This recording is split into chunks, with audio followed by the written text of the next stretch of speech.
కళ్యాణ్ నటించిన హరిహర వీరమల్లు సినిమాను భీమవరంలో ఏపీ డిప్యూటీ స్పీకర్ రఘురామకృష్ణంరాజు చూశారు. అభిమానుల కోలాహలం మధ్య తన కుమారుడు భరత్, కాపు కార్పొరేషన్ చైర్మన్ కొత్తపల్లి సుబ్బారాయుడుతో కలిసి సినిమా చూశారు. డిప్యూటీ సీఎం నటించిన సినిమా చూసేందుకు డిప్యూటీ స్పీకర్ స్వయంగా థియేటర్కు రావడంతో అభిమానులు కేరింతలతో హోరెత్తించారు. బ్రహ్మాండంగా ఉంది. ఆద్యంతం చాలా ఇంట్రెస్టింగ్ గా ఉంది.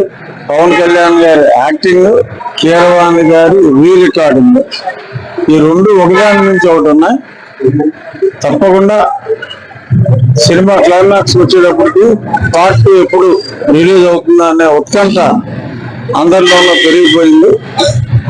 Movie super hit. సినిమా బ్రహ్మాండంగా ఉంది. ఆద్యంతం చాలా ఇంట్రెస్టింగ్ గా ఉంది. పవన్ కళ్యాణ్ గారి యాక్టింగ్, కీరవాణి గారి రీ రికార్డింగ్,